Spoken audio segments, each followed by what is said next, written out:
Ladies and gentlemen, welcome to the Kakasungura YouTube channel.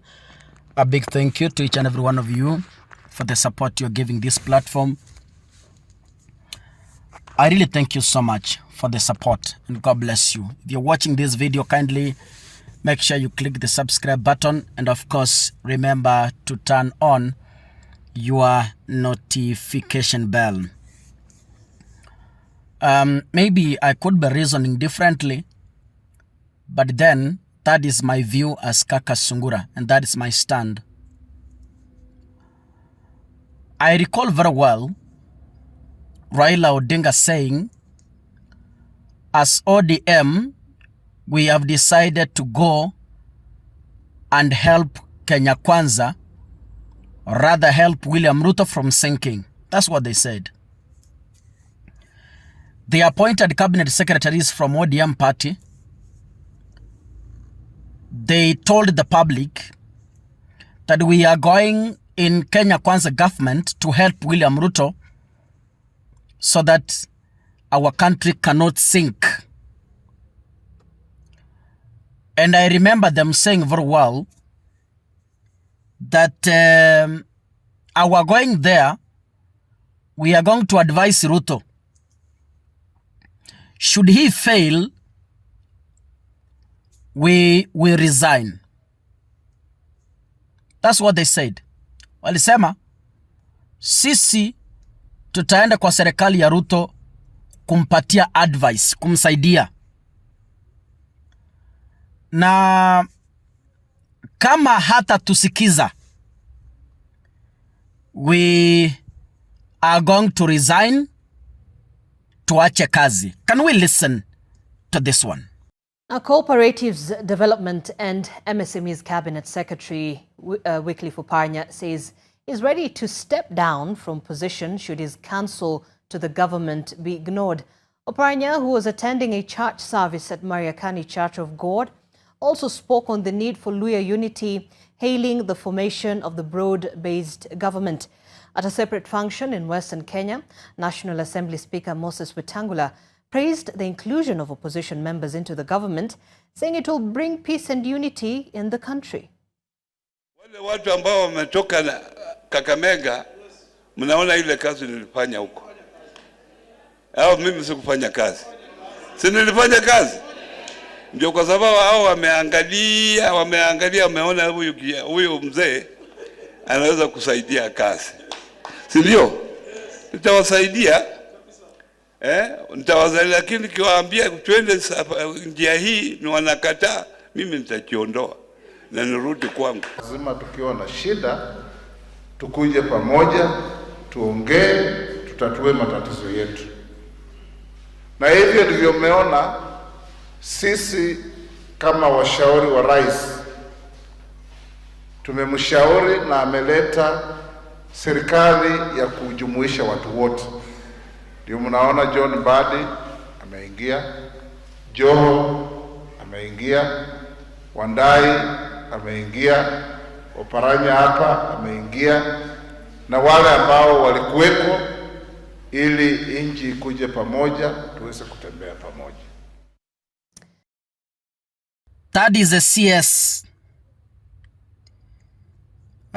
Wycliffe Oparanya, who's saying as ODM or as Oparanya, we've gone to William Ruto to advise him. But should he fail to listen, then we have agreed as ODM will resign, tumwachie kazi yake. Walijizungumzia. They joined government. Opiyo Wandayi defended Adani and advised Ruto that Adani ni nzuri. Even if it's your idea, Adani is good, we can surrender a few power lines through Ketrac-Adani so that we are able to manage the blackouts we see in our country if we can be able to reduce those blackouts. I remember Opiyo Wandayi saying that Adani is very competent. It is despite us telling him, Opiyo, listen, mumeenda kwa mutego. Na niliwaonya, those of you who remember, when their names were suggested, kama unanifuata kwa hii platform, you remember me telling them, hapo mahali mumeenda ni mtego mumewekwa. Hawakusikiza. They couldn't listen to me. And I have decided to play clips for you for evidence. Ndio mseme Kaka is propelling propaganda. I want to give you a news item compiled by TV47 where Opiyo Wandayi is strongly recommending Adani to take over our power lines. And this is the story. Opiyo Wandayi has defended the multi-billion shillings deal between Ketrac-Adani and Adani Energies. Wandayi says the deal will considerably reduce electricity costs and curb existing perennial power outages through installation of new power lines and stations. Willie Dennis Jiru with that report. Speaking during the inaugural of KenGen Decade Strategic Plan at All Carrier in Naivasha, Energy CS Opiyo Wandayi has stated that the deal will see the country benefit from power losses and outages whose costs are passed to the consumers. We cannot expand our generation capacity in response to the increasing demand, and yet we fail to enhance our generation, our transmission and distribution capacity. And yet we know that we have got no capacity as a country currently, given our fiscal space, to support or to finance such infrastructure development from our taxes. On fuel prices, he lamented unfairness to consumers by some dishonest fuel merchants who do not comply with new pump prices, citing the reduction of the 8 shillings gap is yet to be fully realized in the country. It has come to our attention as a ministry that very many petroleum business persons, petroleum dealers and owners of petrol stations have either failed or refused to comply with the new prices, pump prices, that were unveiled on the 15th. Wandayi called on whistleblowers on non-compliance for adjustments to the ministry for action. As such, motorists we spoke to say often the billboards change the figures as per new prices at some outlets and do not reflect quantity of fuel dispensed by the pump. We have mobilized all our lawful agencies to crack down on those persons or businesses that will fail to comply with these new pump prices. Fuel has been lowered. They don't lower their pump prices, or if they lower on the billboards, pump prices still remains high. Unapata wengine wanaweza kaa 1 month ndio waanze kukushukisha, ama wameandika pale kwa billboard wameshukisha lakini hawajashukisha. So kitu tunaweza omba ni washukishe bei wakati ambao unafaa. The government under its agency EPRA issued a huge drop of over 8 shillings for super petrol in a long time with a mixed reaction from motorists over this move. Mambo ya mafuta, hakika hata leo ndio nimeshtuka kuwa na wenzangu wananiambia mafuta ilishukishwa na sikuwa na habari. Mimi nilikuwa tu nikienda petrol station naweka gari mafuta natoka. So pia imenipea wazi mzuri sana wa kuelewa kama mafuta ilishukishwa na kuna watu hawajashukisha. Sasa hizi tunaweza sema mafuta kwa saa hii bei yenye iko ni mzuri kwa kila mtu, kwa sababu tunaweza kufanya kazi. Kama sasa hizi mimi nauza mkate, mafuta yenye nimeweka itaweza kuniuzia na inirudishe mpaka nyumbani. Reporting for TV47 from Naivasha in Nakuru County, I'm Willie Dennis Jiru. Yesterday in the morning, kama si mtego, Opiyo Wandayi appeared before the legislatures, and he was being grilled on the possible future of Adani in Kenya after the court or the US court issued a warrant of arrest to Adani and other officials. Opiyo Wandayi clarified on a national media and said the news, the indictment from the United States is not going to affect in any way the deals Kenya has already brokered with Adani. That's what he said in public. He assured Kenyans. That is in the morning.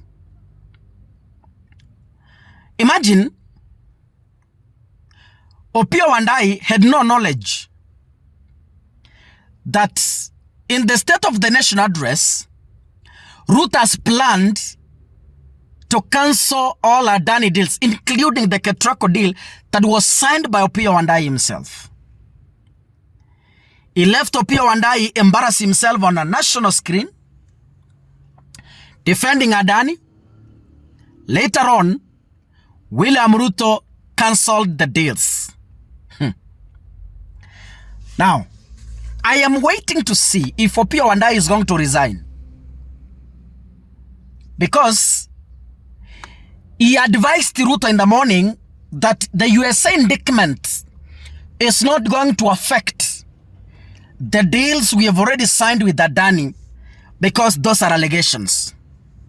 So as a concerned citizen and a concerned analyst, based on the information the ODM CSS gave us in earlier on when they were joining government, that should Ruto fail to listen to us, we are going to resign. Now, Ruto did not listen advice from CS Opiyo Wandayi to retain the deals despite an indictment from the US. Ruto ignored Opiyo Wandayi's sentiments in the morning and went ahead to cancel the deals. So, the big question in this analysis, what is Opiyo Wandayi still doing in office? If they are advising a man who is unadvisable, if they are serving a man who they can't share information, because Ruto could have told Opiyo Wandayi in the morning that no, just if Ruto has good intention, he could have told Opiyo Wandayi, no, do not go to appear before the committee. Just what you do, I have decided in my State of the Nation address, I am going to cancel those deals. So do not go to the media to embarrass yourself. Wewe kaa nyumbani, let me deal with that issue. Ruto never told Opiyo Wandayi that. Now, I am waiting to see if Opiyo will resign. If ODM was genuine to the citizens of the Republic of Kenya that tunaenda kusaidia serikali ya Ruto to deliver, if Opiyo Wandayi is not going to resign, then Kakasungura, I ask Kenyans to conclude that all these people are tumbocrats. They just go to praise failed governments for their own gains and not the gains of the citizens of the Republic of Kenya. That is my stand and I won't change it. God bless you, ladies and gentlemen. See you in the next video. Asanteni sana.